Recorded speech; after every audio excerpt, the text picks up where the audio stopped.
Yeah, it's all bullshit, folks. It's bad for you. It's all bullshit. That's what you have to remember as you go through life in this country. It's all bullshit, and it's bad for you. Now, speaking of parents and speaking of bullshit, two ideas which aren't always mutually exclusive, by the way, I'd like to mention a special kind of bullshit that has taken hold in this country in the last 30 to 40 years. It's a form of bullshit that really only can be called child worship. It's child worship. It's this excessive devotion to children. I'm talking about today's professional parents, these obsessive diaper sniffers who are overscheduling and overmanaging their children and robbing them of their childhoods. Even the simple act of playing.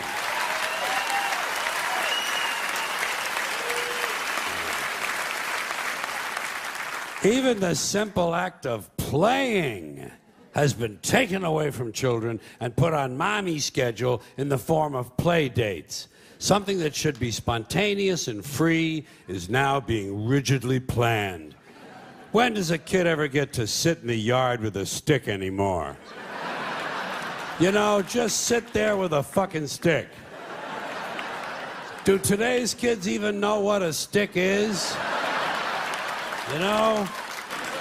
But you know something? A kid shouldn't be wasting his time with a stick anyway. If he's 4 years old, he should be home studying for his kindergarten entrance exams. Do you know about that shit? Oh, they have them now. Yeah. There are places that have kindergarten entrance exams. The poor little fuck. The poor little fuck, he can barely locate his dick. You know, and already he's being pressured to succeed. Pressured to succeed for the sake of the parents. Isn't this really just a sophisticated form of child abuse? And speaking of that, speaking of child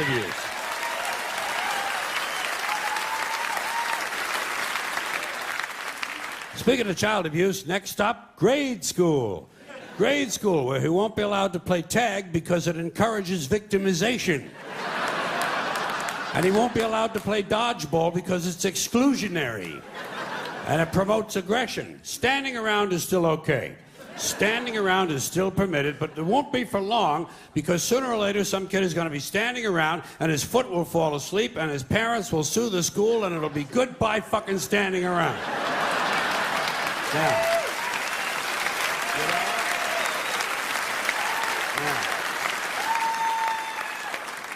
Now, fortunately, all is not lost. All is not lost because at least we know that when he does get to play, whatever games he is allowed to play, the child will never lose. We know he'll never lose because in today's America, no child ever loses. There are no losers anymore. Everyone's a winner. No matter what the game or sport or competition, everybody wins. Everybody wins, everybody gets a trophy. No one is a loser. No child these days ever gets to hear those all-important character-building words, "You lost, Bobby. You lost. You're a loser, Bobby." They miss out on that. You know what they tell a kid who lost these days? You were the last winner. A lot of these kids never get to hear the truth about themselves until they're in their 20s. When their boss calls them in and says, "Bobby, clean the shit out of your desk and get the fuck out of here, you're a loser. Get the fuck out of here."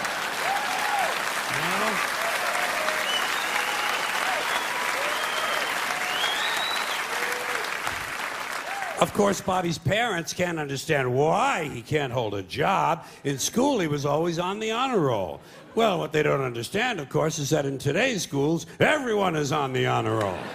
Everyone is on the honor roll because in order to be on the honor roll, all you really need to do is to maintain a body temperature somewhere roughly in the 90s. But we shouldn't be worrying about how he's doing at school because, you know, come summertime, he'll be off to camp. Yes, he'll be off to camp, but not to swim and hike and play softball. No. Today's child will be sent away to lose weight. He'll be sent to fat camp, or violin camp, or ceramics camp, or computer camp, or leadership camp, whatever the fuck that is. Leadership camp. Isn't that where Hitler went?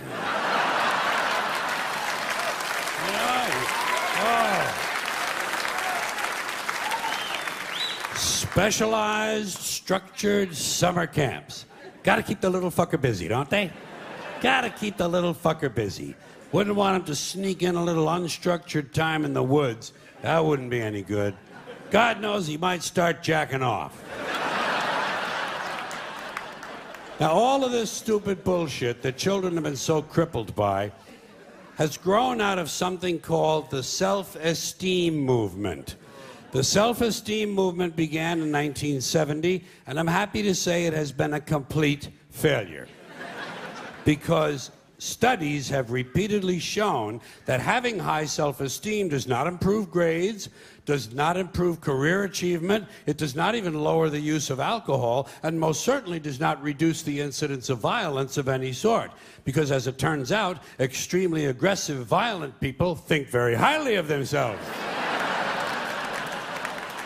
Imagine that. Sociopaths have high self-esteem. Who would have thunk, huh? I love when this kind of thing happens. I love when these politically correct ideas crash and burn and wind up in the shithouse. The self-esteem movement revolved around a single notion. The single idea that every child is special. Boy, they said it over and over and over, as if to convince themselves. Every child is special.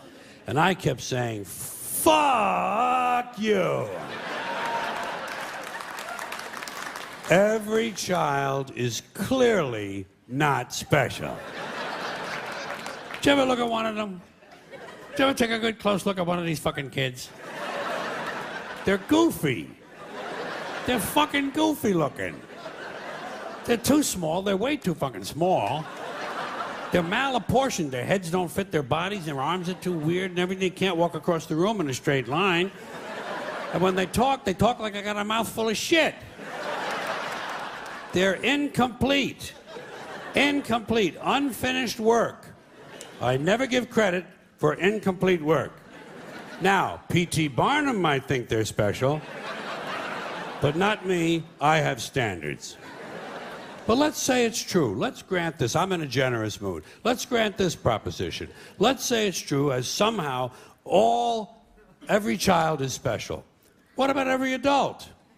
Isn't every adult special too? And if not, then at what age do you go from being special to being not so special?